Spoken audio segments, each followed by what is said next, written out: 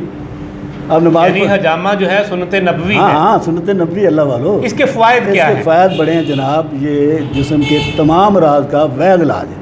بلکہ ایک آپ میں یہ میری شاہ صاحب میری گل غور نہ سنا دے, اور میں ایک تحقیقی گل کر لگا جی. اس وقت جتنے بھی مردجہ علاج ہیں یہ حجامے کی ایک صورت ہے.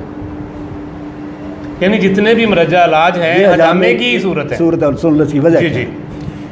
کہ جو مرض کا سبب ہے نا حجامے میں یہ ہے کہ خون کے اندر زہریلے مواد پیدا ہو جاتے ہیں, اور وہ جب خون زہریلے مادے لے کر جلد کے قریب آتا ہے وہاں سے نکالتے ہیں. اب یہی زہریلے مادے کا نظریہ تمام سسٹم میں ہے. ہومیوپیتھک میں کہتے ہیں کہ سائیکل سفلس سورا یہ 3 پوائزن ہے, جب ان کا بیلنس نہیں رہتا آدمی بیمار ہو جاتا ہے. اسی طرح ایلوپیتھک میں کوئی وائرس مین زہر, جی جی جی بات یعنی وہ بھی زہر کا علاج کر رہے ہیں. تو گویا یہ تمام جتنے بھی علاج ہیں یہ حجامے کی ایک شکل ہیں. یہ نئی بات آپ کو دے رہا ہوں, کوئی نہیں بتائے گا پاکستان پورے پاکستان میں کہہ رہا ہوں کہ یہ سارے علاج حجامے کی ایک صورت ہے. جی جی کیونکہ نظریہ مرض یہ ہے کہ جسم سے زہر نکالو, تو حجامے میں بھی زہر نکالا جاتا ہے. ایک کامن سالہ زندگی کے نچوڑ کے اندر آپ نے 12 کتابیں طب پر لکھی. ہاں جی. آپ کو کتابیں لکھنے کا شوق کیسے پیدا ہوا؟ وہ میرے ذہن میں اس طرح آیا کہ یار جو مطلب اللہ تعالیٰ مجھے دے رہا ہے تو میرا فرض بنتا ہے کہ میں عوام کو لٹا دوں. میں ساتھ لے جا کر کیا کروں گا. ایک میری کتاب بیکار ہے نہ چھوڑیے, کاروبار شروع کیجیے. اس میں آپ مختلف قسم کے فارمول شیمپو بنا لیں. ایک میری کتاب شیمپو بھی ہے مزے کی بات. پوری کتاب پورے پاکستان پہ اسی موضوع پہ میری کتاب ہے, شیمپو بنانا سیکھیں. شیمپو بنانا سیکھیں, یعنی وہ بزنس انٹرپرینیورشپ پہ ہے. ہاں جی. کہ اگر کوئی شیمپو بنانا سیکھنا چاہتا ہے تو بک پڑھ لے, بک پڑھ لے اور کاروبار کر لے. جی. ایک میری کتاب ہے بیکار رہنا چھوڑیے. اس میں مختلف قسم کے میں نے جو ہے نا مطلب کاسمیٹک کے فارمولے دیے, آپ بنا کر بزنس کر سکتے ہیں, کاروبار کر سکتے ہیں. وہ پھر میرے ذہن میں آیا کہ میں نے کیا کرنا, میں نے ان کو عوام تک, یعنی جو آپ کے پاس چیزیں تھیں, جو فارمولے تھے, آپ نے لوگوں کو دینا شروع کر دیا. حالانکہ میں نے وہ خود کاروبار. اب تک کتنی کتابیں آ چکی ہیں؟ میری کوئی تقریباً 10-11 ہیں, تو کوئی 5-6 زیر تکمیل. ان کے چند کے نام بتائیں گے؟ قبض کوئی مرض نہیں, تبخیر معدہ کا اصولی علاج, بلڈ پریشر اس کا علاج, رہبر علاج بالغذا, مجربات حکیم انقلاب, مجربات حکیم امام دین پاک بطنی, مجربات مصلحات. سب سے پہلے تو تمام بیماریوں کا جو میرے مطلب ذہن کے مطابق سبب ہے وہ دین سے دوری ہے. دین سے دوری ہے. آپ 5 وقت نماز پڑھیں تو میرا ایمان ہے انشاءاللہ تعالیٰ آپ کو کوئی مرض نہیں لگے گی, مرض نہیں ہوگی. اگر کوئی ہوگی تو وہ آپ کی آزمائش ہوگی یا امتحان ہوگا یا کوئی سزا ہوگی, مرض نہیں ہوگی. بات آئی جائے, مرض نہیں ہوگی, کوئی مرض نہیں ہوگی, سوال ہی نہیں پیدا ہوتا. دیکھو شاہ صاحب, جب سرکار مدینہ منورہ تشریف لائے تو مدینہ منورہ کا نام تھا یثرب. یثرب کے لغوی معنی بیماریوں کی علاج کا. جی جی. جب سرکار تشریف لایا تو ہمارے جیسے جو حکیم ہوتے تھے فصلی, بس سرکار جب تشریف لایا تو وہ تو خالی ہو گئے. عرض کی یا رسول اللہ, ہم تو اپنا ان پانی اکٹھا کرنے کے لیے ہیں. سرکار نے فرمایا کہ وہ انسان جو اللہ اور اللہ کے رسول کے فرمان کے مطابق زندگی گزارتا ہے وہ بیمار کیسے ہو سکتا ہے؟ ہم تندرست کیسے رہ سکتے ہیں؟ تندرست اس طرح رہ سکتے ہیں کہ اپنی زندگی کو سادہ کریں, اپنا لائف سٹائل بدلیں, غذا کو اہمیت دیں, تصنع اور بناوٹ سے دور رہیں, فطرت کے قریب آ جائیں. فطرت کے قریب فطرت کے قریب آ جائیں, بچنے. حکیم صاحب, 51 سالہ زندگی آپ کی حکمت میں گزر رہی ہے. ہاں جی. اکثر حکیموں کا سنتے ہیں کہ انہوں نے بڑی بڑی شادیاں کی ہوتی تھیں. ہاں جی.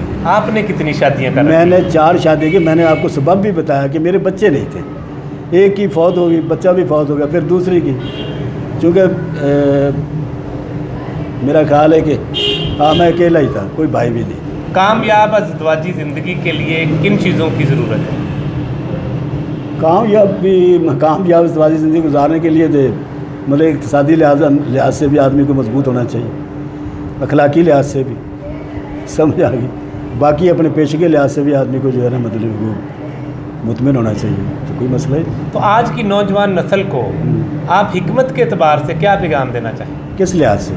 دیکھیں وہ جسمانی بیماری کے لحاظ سے، میں کہتا ہوں جسمانی کے ساتھ میں کہتا ہوں دیکھیں کہ جس طرح آج کا ہر شخص یہ چاہتا ہے کہ وہ تندرست رہے، ہاں جی، ٹھیک ہے، تندرستی ہزار نعمت ہے، جی جی، تندرست رکھنے کے لیے اور اپنے آپ کو فٹ رکھنے کے لیے جی جی آپ نوجوانوں کو کیا پیغام دیں؟ میں کہتا ہوں سب سے پہلے بنیادی چیز غذا ہے، جو ماں کے پیٹ سے شروع ہو کر مرتے دم تک ساتھ چلتی ہے۔ اگر غذا کو درست کر لیا، غذا کو اپنے مزاج اپنے ماحول کے مطابق شروع رکھا، تو جوان انشاءاللہ تعالیٰ جو ہے نا وہ مطمئن بھی رہیں گے، ساتھ ساتھ ان کو چاہیے کہ 5 وقت کی نماز بھی پڑھیں اور صبح ایکسرسائز بھی کریں اور فطرت کے قریب آ جائیں۔ جتنا فطرت کے قریب آ جائیں گے نوجوان مطمئن ہوگا۔ دوسری بات ہے کہ مطلب جتنا آپ خرافات سے اپنے آپ کو بچائیں گے اتنا آپ درست رہیں، اتنا آپ ٹھیک رہیں گے۔ یاسین بھائی، جب بھی ہم اخبار دیکھتے ہیں یا میگزین دیکھتے ہیں، ہاں جی، اس کے اندر جو ہے 90% اشتہارات جو ہوتے ہیں وہ جنسی امراض کے ہوتے ہیں۔ ہمارے نوجوان جو ہے بے روی کا شکار ہو رہے ہیں، آپ ان اشتہاری حکیموں کے بارے میں کیا پیغام دیں گے؟ ان کے بارے میں کہ ایک تو پہلے نمبر پہ اللہ ان کو ہدایت دے، دوسرے نمبر پہ ان نوجوانوں کو بھی ہدایت دے کہ جو اپنے آپ کو کنٹرول نہیں رکھتے اور پھر ایسے چکر میں پڑ جاتے ہیں، پھر شیطان ان کو گمراہ کرتا ہے، پھر وہ پھسلتے ہیں، پھر ایسے وہ مطلب جو نام نہاد جو حکیم ان کے قابو آ جاتے ہیں، صحت بھی جاتی ہے اور پیسہ بھی جاتا ہے، صحت بھی جاتی ہے، پیسہ بھی جاتا ہے، پیسہ بھی جاتا ہے۔ اس کا حل میں نے منشا صاحب ایک سوچا ہے کہ ہر آدمی کو کچھ نہ کچھ طب کے بارے میں پڑھنا چاہیے، سمجھنا چاہیے، سیکھنا چاہیے۔ تو وہ کس طرح جو ہے طب کے بارے میں سمجھ سکتا ہے؟ وہ مختلف کتابیں لے کر نہ پڑھے۔ اگر میں آپ کا نمبر لوگوں کے ساتھ شیئر کروں جو آپ سے مشورہ لینا چاہیں، وہ لے سکتے ہیں؟ لے سکتے ہیں، یعنی وہ آپ سے مشورہ لے سکتے ہیں، کتابیں پڑھیں، میں کتابیں لکھ دوں، میں تو اکثر لوگوں کہتا ہوں کہ یار خود پڑھو، کہ یہ ضروری تو نہیں۔ حکمت کے ساتھ ساتھ آپ کے کون سے شوق ہیں؟ بس وہ شوق تو آپ نے دیکھ لیا، ایک تو جرنلزم، باقی میرا اپنا ریسرچ میٹر ہے، تو باقی اب تو وہ چونکہ ہلکا باب ختم ہو گیا، چند ایک دوست رہ گئے، پہلے اب بھی محفلیں ہوتی تھی، مشاعرے بھی ہوتے تھے، سب کچھ ہوتا تھا۔ اب تو آپ کی کامیابی کا راز کیا ہے؟ میری کامیابی کے راز میرے ماں باپ کی دعائیں، میرے اساتذہ کی محنت، میرے اندر میرے ماں باپ، بلکہ میں تو اکثر منشا صاحب کہتا ہوں کہ میں نہیں بولتا، میرے اندر میرے استاد بولتے ہیں، بس۔ صحیح ہے۔